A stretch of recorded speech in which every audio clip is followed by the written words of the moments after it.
Oh, yeah.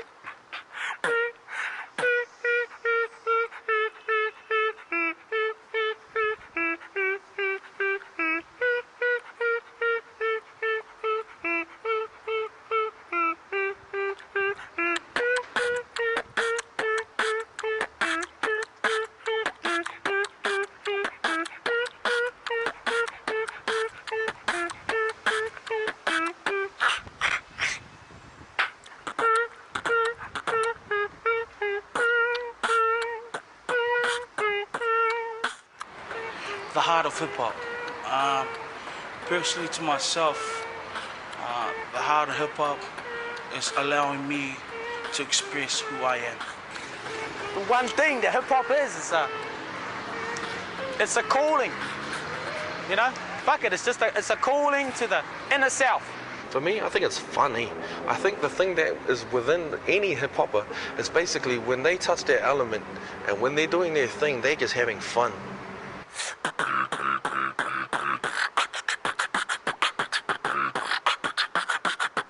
You connect with this thing and it almost talks to you, but you never talk to it and you don't even know what it is. It's something that you just can't quite touch, can't get your hands on. It's more of a feeling, you know, that you get, that you can't describe in words. They didn't even know what to call it, you know what I mean? It wasn't, people didn't know it was hip-hop or it was rap, you know what I mean? They didn't even have a definition at that time. It's a social expression, you know, it's a political expression, it's an artistic expression, you know, it's a physical expression, it's all these things. That's what hip-hop is. Expression. Hip-hop, the essence is expression. Self-expression, the freedom, and there's just no rules to the music.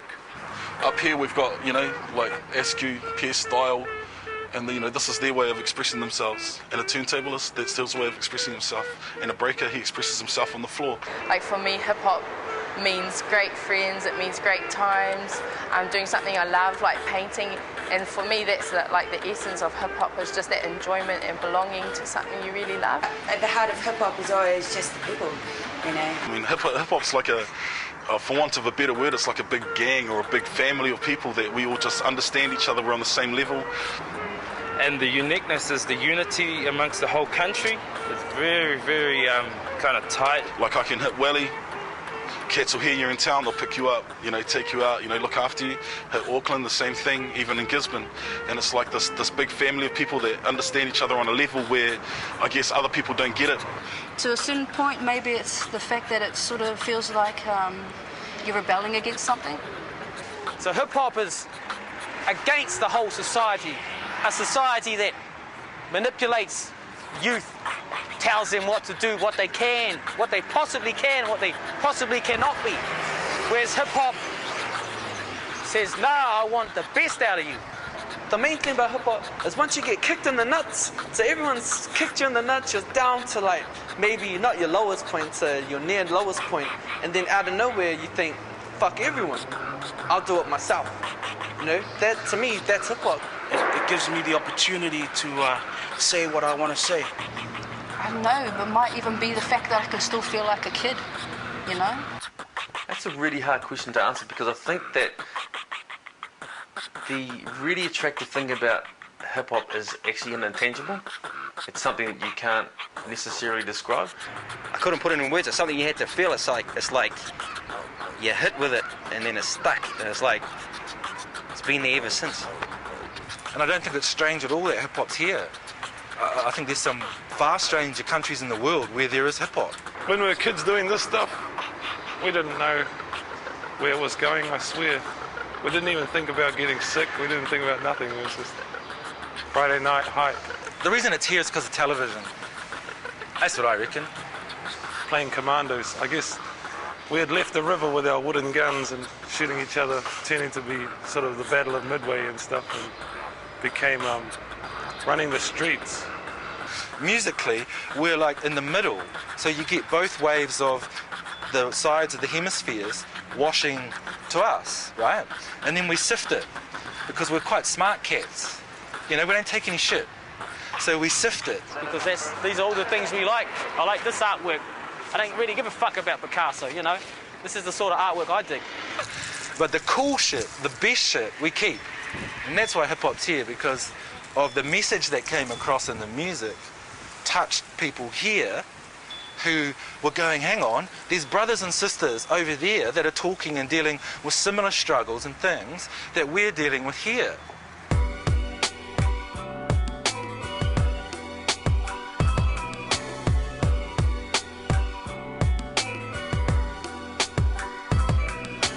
And I think if you look at the social context and the climate that it grew out of in the 70s in the States, and that I think may answer the question of what the essence was. First and foremost really is that they all came out of the ghetto.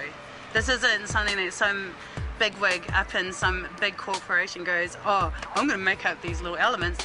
This is something that people had nothing, and they had nothing at all. They didn't have any support, and they said, oh, well, I'm just going to go crazy on the floor, and I'm just going to do this thing on the turntables and see what people think.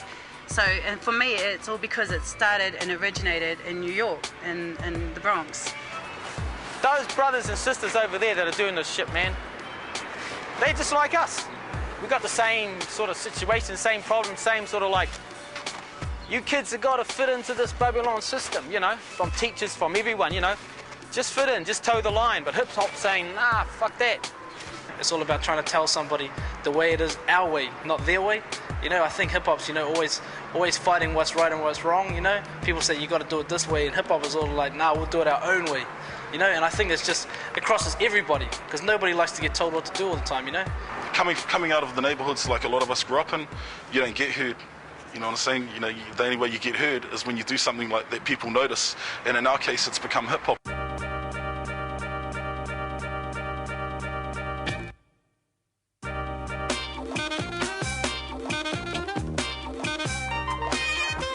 The first time that I tasted hip-hop was probably sitting in a state house in Upuni down in Lower Hutt, Wellington.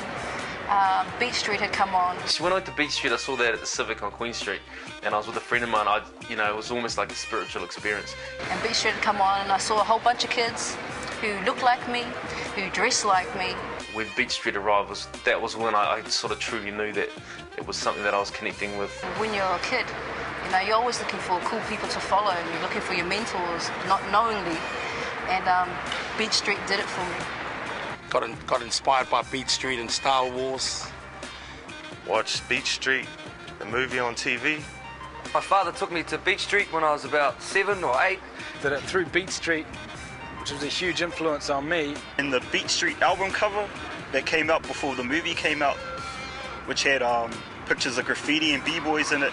So that's where we picked up Graph from, just on the cover of Beat Street. But I think that it was just like I sat there and literally connected with the movie, which is, I don't usually do that at all.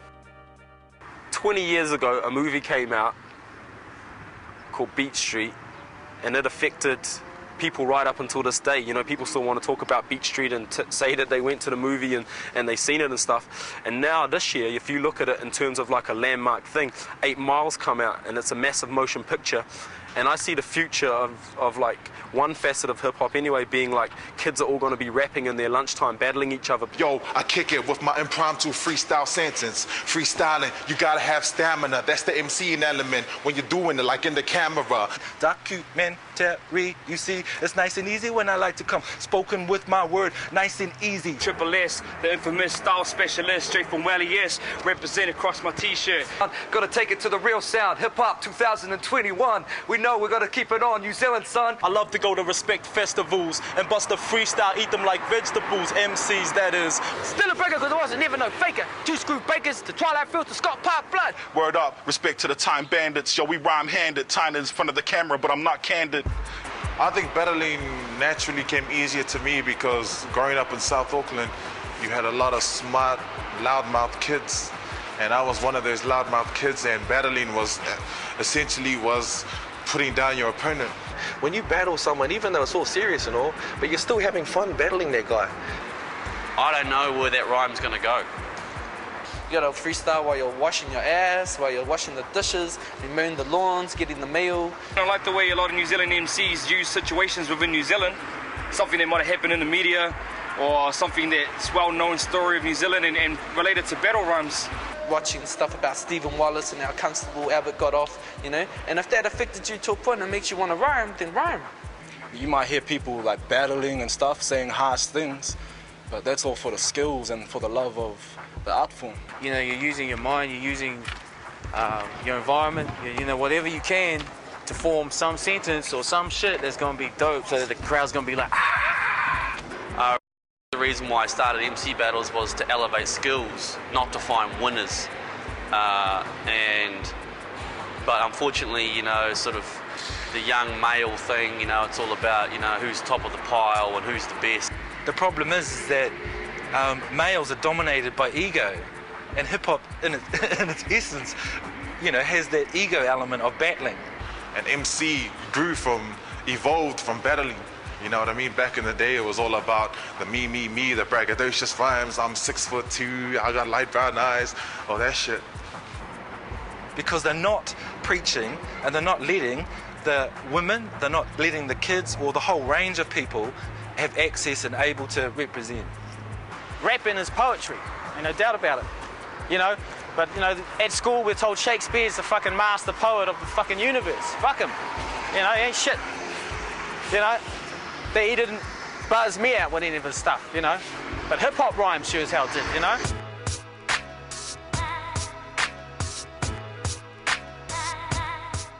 When I came to Wellington and Christchurch, I just got a lot of support from everybody.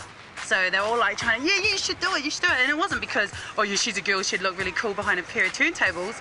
It was like, wow, there's a girl who's actually really interested. That means nothing. Being a female in hip-hop just is, it means the same as being a male in hip-hop, you know. I mean, it's all about, at the end of the day, it's about your skills, you know. It took a little while to get a bit of respect, I guess. Which is like a lot of people that are just starting out, but not as many females are doing graffiti as males. So once you say put a tag up, like everyone knows about it, so everyone's talking about it. I'm writing riddance for these sit-ins because of crackhead paranoia. And if I rhymed off the top of my head, I'd probably floor you. I saw you looking at the rhymes that I just wrote, and next time you rhyme, I'll probably hear mine quote for quote. You know, I think that being a female has nothing to do with it. You know, if you've got the skills and you can hold your own, and you know, you're not gonna, you know, take any cuts from anyone, then yeah, who cares if you're a female or male?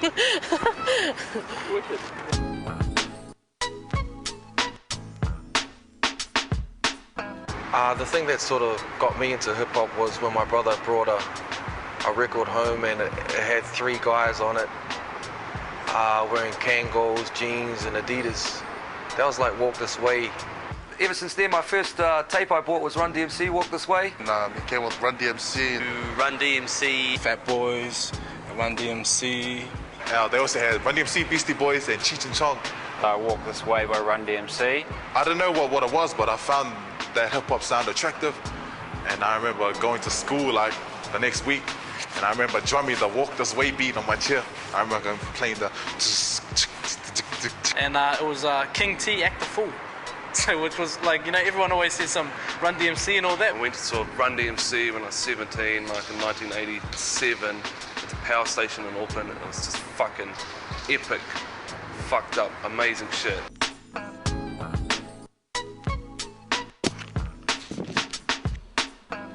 '86 is when I can document. I bought like a hip-hop 12-inch, I can remember it quite vividly, from Mid-City, Sounds of Mid-City. It was LL Cool J, I Can't Live Without My Radio. Grandmaster Flash when I was about 7 years old, which is going back about 21 years. Hearing Rappers Delight outside a fun parlour in Newtown. Young MC or MC Hammer. When I first saw the video clip to Summer in the Winter from Lost Tribe, I saw the clips in Otara flea markets, you know, and you know, just the places where you think to yourself, man, I've been there, you know. I always go there, the flea markets.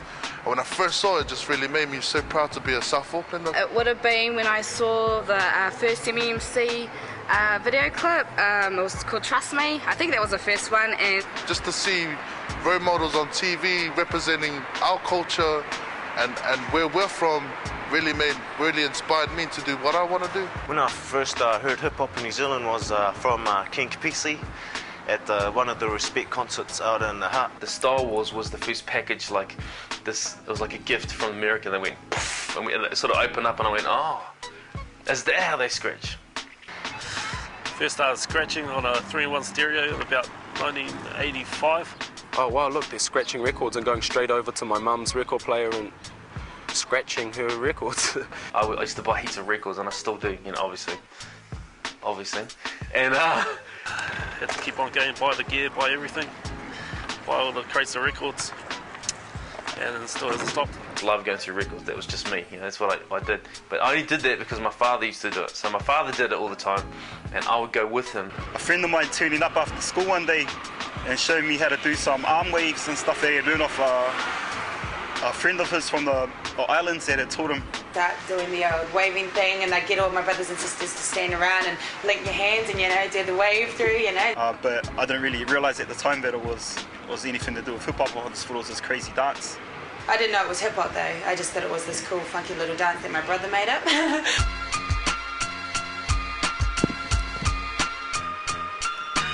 The really early images, big radios. Everyone had a big radio. If you didn't have a big radio, you went shit, really. You know, like real big boom boxes. Papakura became overrun by them. It used to have, like, you know, dude down the street, turn it up, other guy turn it up till it was almost deafening, you know. And they were playing IOU by Freeze. I remember it to this day, and they just started popping and doing like little bits of footwork and stuff like that. And that just amazed me. I couldn't believe it. So from that point onwards, I was trying to find that song because I thought that song, you know, you had to do it to that song. My first memories are going to discos where the Otaki breakers came down and sometimes breakers from Masterton and all the breakers in the Vin, who were majority of the main breakers in the Vin were all my cousins and my brothers. They would walk around with their cardboard or a piece of lino wrapped underneath their arm, and my nana would go, "Hey, I got to the thing that you do on the head, on the ground," and they would just unroll it, and they just started going crazy on the floor. I was just like, oh my, what are they doing?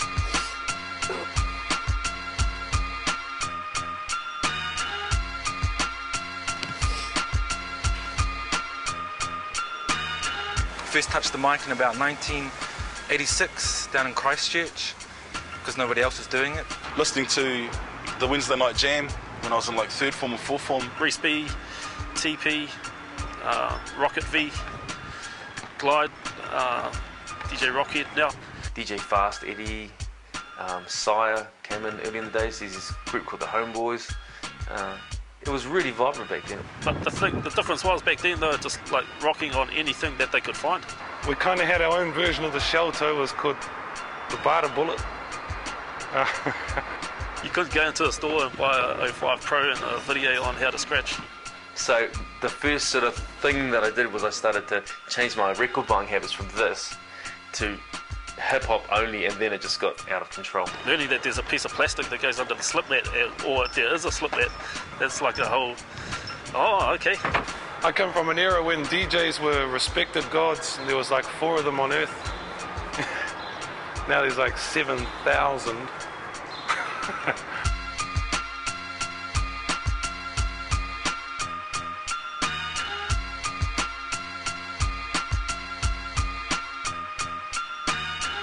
Visually, hip-hop is probably one of the most exciting art forms in the world. As far as, I remember really early on, I used to think that graffiti was just so amazing to look at. And I used to be really, I'd really go out of my way to find out where people were doing this, so I could just go and see it and just stand there for hours on end, just staring at it going, you know, I'd still do that now, to be honest. I still do it now. Now I can look back and go, oh yeah, wow, that was what was going on. But at the time it was just like, the boys doing some art. There's guys called Smooth Crew in Auckland, and there's also these guys called Jeff and Rick. They were like the only other active graffiti crew as such. One of the first pieces I saw was one of Otis's one. It was this old Save the Whales piece that he did with his bro. It was real cartoony, you know, Save the Whales, you know. DLT Slick, Daryl Thompson, DLT, well, he was slick back in the day. Then there was Frosty K, which is KOS 163, and he had styles and outlines and bad fills and everything. Then there was DLT Slick. The Deaf Unit, my man Pharaoh and them, and there was, you know, that's a whole nother generation. And all the boys from Deaf Unit. These guys were doing like mad production styles and characters and fat letters and fat fills. We were sort of the kind of mysterious group of people. Yeah, seeing graffiti the first time, I think it really kind of made an impression on me because I looked through all my school books from that time and there's little HB pencil drawings. We used to go down to the library and shit and look through magazines, and every time we see something that's related to hip-hop, you know, out comes a razor blade, pew, took that shit home and shit, you know, study some shit. What I believe Papa Tuanuku made, i.e. manifestation of hip-hop, what she made was some fucking get out of hell free card for poor folk. You don't have to be black, you just gotta be poor. You're in some grimy ass pants, some ripped chucks, and a hoodie with like one sleeve, and everyone's looking at this dude like, should I put my wallet away now? Is my keys? Is my car locked? And then, you know, out of nowhere, he'll start breakdancing, and then everyone's like, oh, that was excellent. Yeah, that guy's all right. It's so incredible. That's what I mean by hip-hop is amazing, because they say, fuck, it's a global phenomenon. Nah, oppression is global. Hip-hop is the result of some nasty shit. I don't really find that there's a barrier with race or ethnicity. Maybe there's some barriers that I see that people put up with religion, but with race, New Zealand's so good. I find, you know, everyone just accepts you on skill. I just want to see diverse range of skills. White, Asian, brown, Māori, Samoan, whatever you are, I just want to see you drop your shit your way, and I want people to be appreciated for being different. In other ways, I don't think that the Pacific Island or Maori community and hip-hop have been rude to me or treated me any different, you know, because I'm white. Certainly didn't consider it when we started, you know, writing raps. We never thought, oh, I'm white. If you want to know about hip-hop, local hip-hop and stuff like that, you basically got to hang out with cats that live it, you know, breathe it, eat it, shit it every day, you know. It's something that gives us a buzz. It's in our conscious thoughts every other time of the day. The hip-hop come out of the ground with, if you dance, you will begin to feel better. All right? And once you start learning the discipline of style and flows, you will feel better about yourself. And then you can learn to express that through the microphone with the aid of beats that your ancestors created thousands of years ago. The Wally hip-hop scene has always been about friends who are doing it, and that's how a lot of us have met, was through hip-hop. You know, if it wasn't for hip-hop, majority of us wouldn't even know each other. We would just walk right past each other and, you know, on the streets and shit. And if you call it a culture, I mean, that's calling something a culture for me is big. I'm of Samoan heritage. So we never actually decided to do it. It just kind of happened on its own, and then it's like, well, we can't really get up in a club if we've only got one song, so let's write another song. And it's like, well, shit, we can write two, let's write a few. And then Mario Kamek's like, how about a record? We're like, fuck, now we've got to write 10. So it's kind of, we never like, right, I'm going to be a white hip-hop man in New Zealand and do this. So it just kind of, just happened, really. I couldn't stand them, I thought they were terrible. The thing was, is other people got a kick out of it too, so that's kind of what propelled us. We just kind of like, oh yeah, okay, should we write another one? Boom, we'll write another one, boom. You know, back then I just didn't want to know about it. I was like, man, those guys are rubbish, you know. And then I saw them again 6 months later, and they're like, wow, these guys are getting better. And then I saw them 6 months later, and they were even better. And then they put an album out on the 12-inch, you know, and I still hadn't done anything. And by the time we left high school, we were, you know, by the time we were 18, we started recording a record, you know what I mean? Definitive. And we joined forces and came up with this crew called UCD. You know, I put Posse turned up with Air 2. Air 2 appeared like on a video, and we're like, what the hell is that? Really, they set the platform for a lot of local stuff, not just in Wally, but the whole country actually. And I think they were the first recorded hip-hop group. And they pressed a 12-inch of a song out of Wellington. It was, for Auckland, it was just like this huge wave from Wellington and flattened us all. And we were hating hard. And when Etu by Up Up Posse came out, I bought the 12-inch, and that was like my little bit of gold, and I used to play it all the time. I didn't know what half the stuff they were talking about, or much of the stuff they were talking about, but I was so proud that it was a New Zealand group. You know, I can't, I'm Māori myself and I can't speak it, but it just gave me a feeling of like, damn, they just made me want to do more hip-hop. It wasn't until Up Up Posse, basically, that I really acknowledged the fact that, wow, you can do it here. And it was like thoroughly New Zealand. It was like as hoary as you can get, but it was still hip-hop. I was like, oh damn, as rough and rugged as it all was, it was like, wow, they kind of validated it. It was like you could, you know, it can be done, you know. It was at that point everyone in Auckland went, let's do something now, you know, because we are way behind. A2, stand proud, kia kaha, say it loud. A2, stand proud, kia kaha, say it loud. Well, when I wrote A2 to begin with anyway, that was just a call that needs to be made out to Māori people in the main, really, to say that, hey, wake the fuck up, man. Why are you feeling all downtrodden and thinking that you ain't much of this and you're never going to amount to much of that? Here's some people, check out their lives. Te rauparaha, hone heki in that, man, you know, in the struggle. We didn't really start a New Zealand hip-hop thing. We started, our shit was local as. A2 was written half in Māori, half in English for kids of Aotearoa to hear. Wasn't made for the Midwestern states or New York. I remember there being a lot more Pākehā people supporting what we were doing than brown folk, you know. The people, our peers and stuff like that, they weren't cruising on the same level, and it was too political for some people to understand. Oh yeah, you fellas pioneers and all this shit, you know, it's like, yeah, but, you know, fuck. That was then. Check out what motherfuckers are doing now.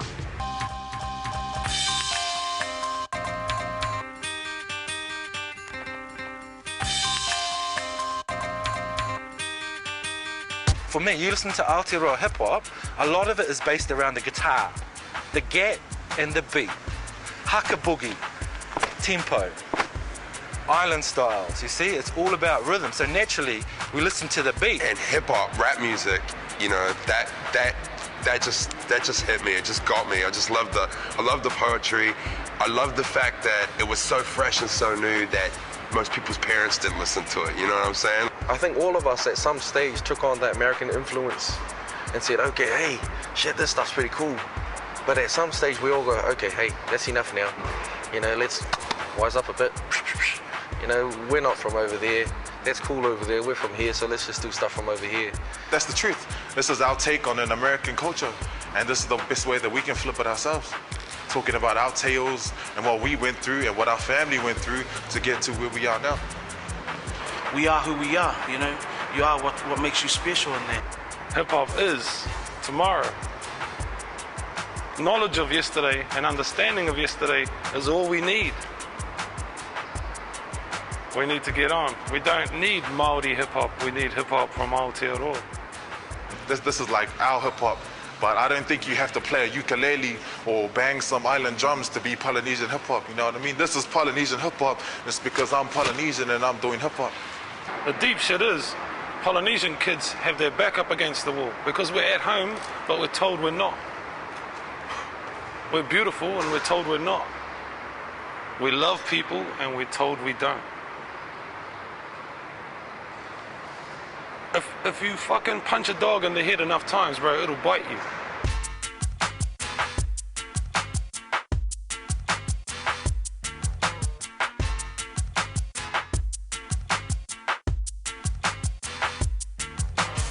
I don't know, cuz. It's a different hip-hop now. At the moment, everyone just wants, let's find another Nico Moore, let's find a Beck, let's get a Stella, let's get someone with a guitar. You know, not some rugged dude in dreads yelling out, yeah, Māori hip-hop. Come on now, all we're being used for is, we are now the 10-speed, you know. Well-to-do white boys are the dealers. Ah, come on, it's all about that shit. Let us, you know, open those doors for us. Give us the same opportunity, you know, that you guys give Neil Finn and that, you know. Give us that same opportunity that, you know, that Big Ruga kids, you know. The best place that we can go is overseas to other people. I mean, we've all absorbed what we had to say. Now it's time to let other people hear what we have to say, you know what I mean? Hear our tales. Hip-hop, American, Aotearoa, American, they talk about girls, gangs and all that stuff. We don't have that over here. We got hories, coconuts, you know, your Pākehā next door neighbour you grew up with. Quincy Jones and stuff coming down here and saying that this is the last untapped source of music, you know, type of music, Polynesian music or Polynesian made music down here. It is born in a generation and a time So, because we were born in that generation and time, it'll always be ours. I just can't get over it, eh? I mean, so many people said hip hop was going to die, and so many people are still saying it, but it just keeps evolving and keeps becoming this thing that makes all of us, you know, happy to be doing it. You head to Japan, you see people, you know, you walk into a club, you know, 2,000 people, and that, you know, hands in the air, bobbing, you know, to hip hop, you know. Annie Up is on, and you know they got their hands in the air, and they can't even speak English, man. You know what's that saying? You know, the sky's the limit. You know, from America to the world. You know, why can't we do that from Aotearoa to the world? We keep it taking, that's the way it's supposed to be. No matter the year, no matter the place, no matter the time. I'm arrogant enough and cheeky enough just to storm in somewhere and just demand something. It's like, I want to paint your wall, all of it, and you're going to pay for it, you know? And it's about getting your name up and saying, you know, I'm not just this street kid, I can do something professional, and you can call me an artist, you know? Yeah, I think my parents worked out, like they saw the same tags on my bit of paper, you know, at home, and they saw them around the neighbourhood, and then mysteriously my bag of cans just went like missing, eh? So I think they're on to me. I like reading interviews with real b-boys and b-girls, and they say hip-hop's not about elements, it was just about living life, and that's no shit. We didn't know. And then when I saw like Flashdance, I was like, okay, that's it, I'm gonna start doing it. So like, I went to that movie like 10 times in a row just to see that little glimpse of them in the alleyway, and I still couldn't pick it up. It's like what they always say, you know, if you're breaking, you're too tired to go out and fight. You know, if you're doing pieces, man, you're not going out there and getting arrested for doing tagging and stuff.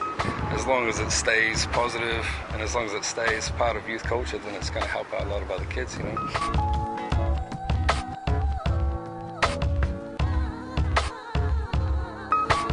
And it's kind of more like a religion or a day-to-day, you know, kind of like a, you know, way of living your life as opposed to just something that you plug into and listen to or tune into the radio or watch on MTV. So the more commercial and mainstream hip-hop gets, I think the more the heads will go underground and keep pushing it, keep coming up with something which is still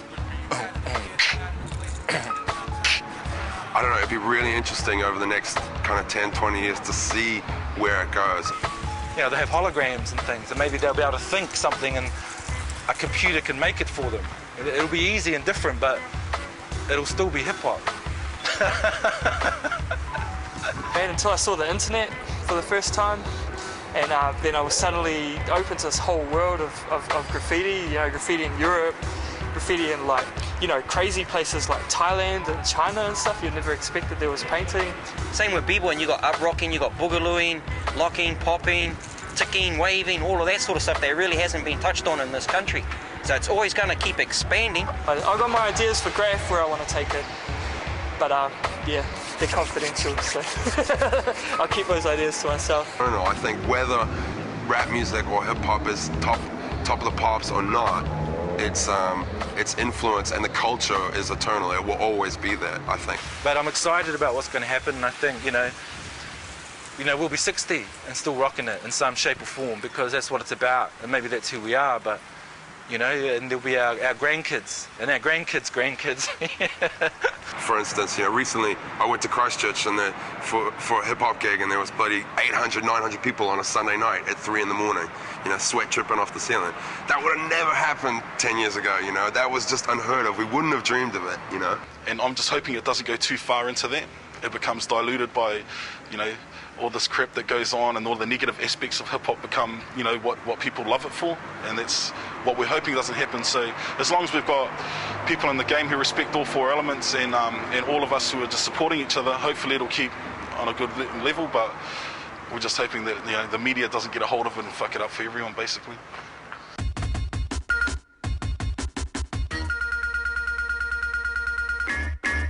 If oppression is like the compression of some energy, well, hip-hop is that little weed that always gets through the polythene and becomes so strong and ends up taking over the whole garden.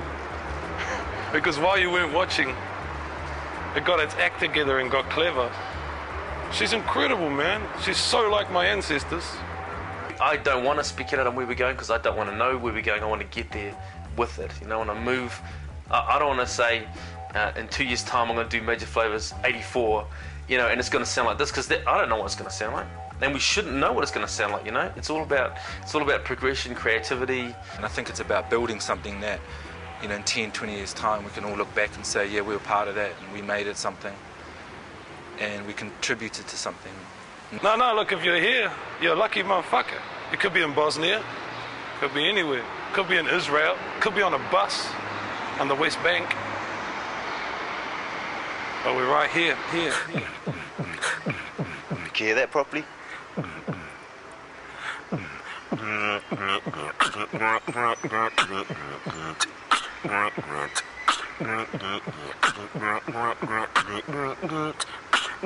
Translate.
Some more?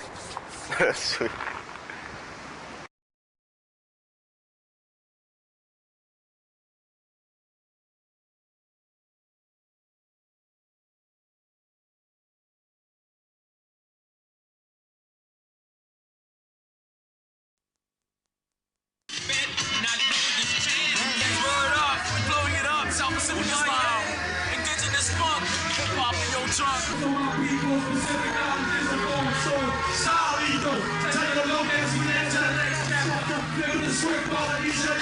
Leader of the Black Panther movement, UEP. For those who don't know,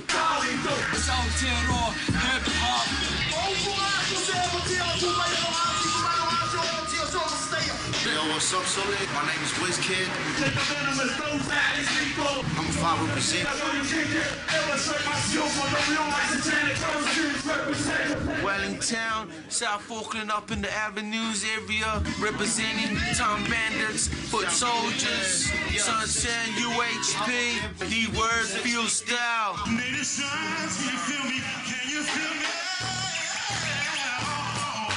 Yo, we represent for the multi-side Native Sons.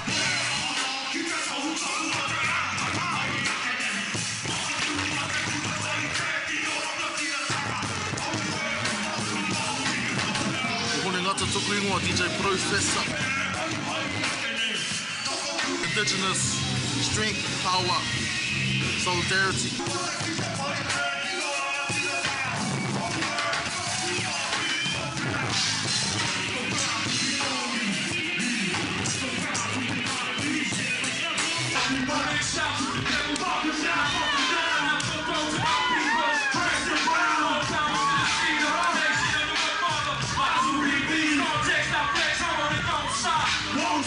I maintain hurricane my city, don't get no shitty. I want a bitty MCs I'm rolling with, you know the harm will find. Scoping from the third eye, so they're multiply the border road to town, all the way to Island Bay. We slay with this shit, drinking Tangeray. It's the drink for me, the juice they're supposed to lose. Motherfuckers anyway, the chosen few. Off and on for 15 years, did it in the early 80s. My first original crew was Floor Wizards from Newtown, which was about 40 members of just all the kids around the hood. From Candace Creek, I'm on point like Dante's Peak. Yo, strike like molten lava down from volcanoes. When I damn what rhymes with volcanoes, I don't know. My man on the camera is Tikupu. MCing or rap or DJing or b-boying, you know, your individual style will come through, and it's not all about money and gold and bling bling and big names and all that. You know, it's a culture. It's something that you don't want to let get exploited. Just keep it the way it should be, the way hip hop should be. Check out the textbook, no textbook froze. Check out the dictionary when I'm stepping in the vicinity. Cannon Street, we're accustomed to criminal activities at any festivity. Step into the vicinity and I rip it. I ain't no gangster, I ain't no prankster. I'm just a homo. HAMOFIDE up in the funnel. Speaks one, time managed, police, Wellington, region, represent, free. Free to be able to do whatever you want. Anywhere you want. That's how it makes me feel. Yo, H to the SA, M to the SO, F to the IDE. We down the middle. Raid this game to the referee's whistle. This is Scream 1, representing UPC, TA, BML and CIA crews. And we're down here at Chafers Park in Wellington. Drinks 1. Wellington City representing Triple S, Time Bandits and Wanderers. Hurricanes lost last night, 60-7. Damn! But I come through displaying my techniques, my man D-Word, he be behind the camera. I be propping out UHP with the verse. Coming through is the proper angular. Is it like this? Is it in focus? Some of the pioneers in Welly, Slick, Frosty K, my man Curb, Swerve 1. And nowadays there's a few crews popping up. Our crew Triple S, got a few cats in Auckland repping for us and Christchurch as well. This is Suntan from the Lost Tribe. You know where I reside, it's called the 275. Where the sewer smells, that's where I dwell, makes us go crazy. And a lot of young cats, like when Colours Collide, straight out of Tawa, some cats out of Porirua. I pass it on with my whole crew out in Wellington, UHP posse. I remember you back in the day, represent Cas, my field style background. Background when I spray rounds, I drew 12 of you in the air, 4 more on the way down. That's how I stayed equipped, but I'm the whiz kid. Transform the trans flow, that's how my lover keeps equipped in. Yo, when I'm ciphering, well, homicide, Suntan the man, yo. I'm throwing text smash like uppercuts. It's something that you feel. It's real hard to explain what hip hop is. It's something that you feel, and when you know that somebody's trying to damage that feeling you got, you get kind of protective over it. Aotearoa Styles, Polynesia.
The only other active graffiti